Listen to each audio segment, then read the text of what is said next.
Olá! Neste terceiro vídeo vamos ver como se comportam os valores em torno das médias e como usar essas métricas. Vamos a um exemplo simples. Pegamos o número de exames de laboratório realizados por dia por 100 pacientes em dois tipos de internação. Internação clínica e internação cirúrgica. A média dos dois grupos é a mesma. Mas a gente consegue ver no histograma que as distribuições, ou seja, como os dados se distribuem entre as classes, é diferente.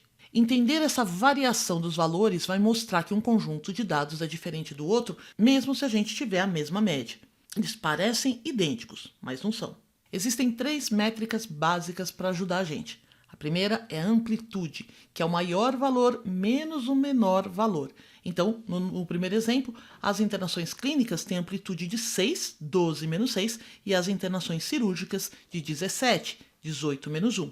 A amplitude dos pacientes cirúrgicos é mais do que o dobro dos pacientes clínicos. A gente já consegue analisar um pouco de diferença, mas a amplitude é um pouco limitada. Vamos dar uma olhada numa outra distribuição. Essas duas distribuições têm a mesma média e a mesma amplitude, mas elas são completamente diferentes. A primeira tem uma distribuição uniforme e a segunda tem um pico de frequência de 3 exames e todas as outras classes são bem pequenas e iguais. Mesmo a média com amplitude não garante uma análise 100% do tipo de distribuição. Então a gente tem outras duas métricas, desvio padrão e variância.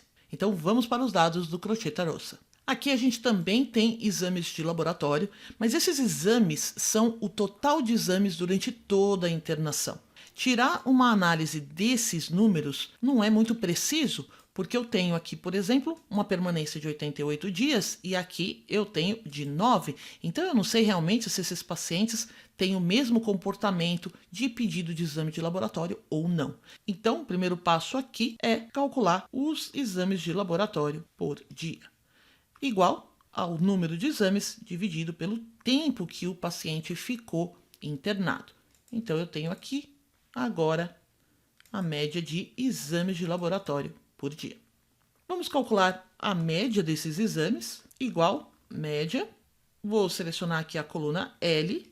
Então, eu descubro que os meus pacientes realizam, em média, 9,8 exames por dia. Mas a pergunta é, como é a variabilidade dessa média? Então, para isso, a gente calcula o desvio padrão. Eu vou também copiar aqui a formatação, igual desvpad. Aqui eu tenho duas opções, A e P. O A é para amostras, que é o nosso caso, é com o que a gente está trabalhando. E o P é quando você tem os dados da população completo. Então a gente vai usar aqui o desvpad A, exame de laboratório por dia, fecho parênteses e dou Enter. Então, eu tenho uma variação aqui de 4 exames. Esse é o número geral. Eu posso pegar esse dado aqui de laboratório por dia e, por exemplo, comparar com o tipo de internação. Então, eu vou inserir uma tabela dinâmica. Vou colocar aqui o tipo de internação. E no laboratórios aqui por dia, eu vou colocar já duas colunas. Na primeira, eu vou calcular a média e no segundo eu vou calcular o desvio padrão, vindo aqui em mais opções e colocando aqui o desvpad e dou OK.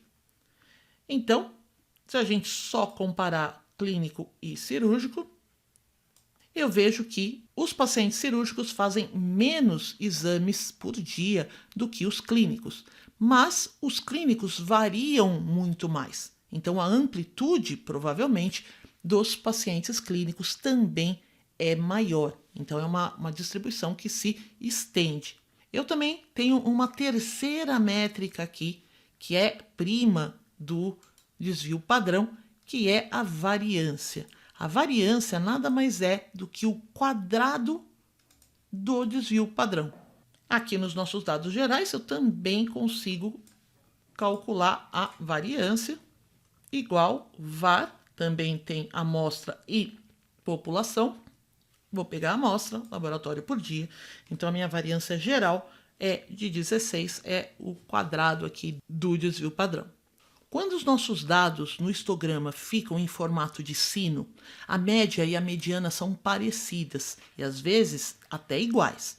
A beleza do desvio padrão está quando a gente tem uma distribuição nesse formato, chamada de distribuição normal. Esse formato é muito comum em dados da natureza, dados da gestão. Você pode verificar se a sua distribuição é normal observando o histograma e também verificando se a mediana e a média são parecidas. Se você tiver uma distribuição normal, é possível também tirar algumas conclusões mesmo se você não tiver todos os dados. Vamos supor que o hospital consiga um benchmark de outro hospital, do Hospital Magari, em relação a exames radiológicos. Então, o nosso hospital não tem todos os dados. Esse histograma aí é só esquemático, aí só para a gente ter uma visualização bonitinha do esquema. Mas a gente tem duas informações importantes. A média do número de exames, que é de 5,4, e o desvio padrão, que é de 1,2. Se eu calcular um desvio padrão a mais e um desvio padrão a menos, eu vou englobar 68,5% dos pacientes. Isso significa que 68,5% dos pacientes fizeram entre 4,2 exames e 6,6 exames. Se eu estender um desvio padrão a mais para cada lado, eu vou ter 2 de cada lado, eu englobo 95% dos pacientes, o que significa que 95% dos pacientes fizeram entre 3 e 7,8 exames. E se eu estender um pouquinho mais para 3 desvios padrão, eu tenho 99,7% dos pacientes que realizaram entre 1,8 exames e 9 exames. Se o meu hospital, por exemplo, tiver um aumento de 1.000 pacientes num determinado período, eu posso inferir que 685 deles vão realizar entre 4,2 e 6,6 exames. Com isso, a gente termina aqui a primeira parte da estatística descritiva, que fala sobre os dados qualitativos e as medidas de tendência central dos dados quantitativos. Se tiver qualquer dúvida, deixe aqui nos comentários e até a próxima.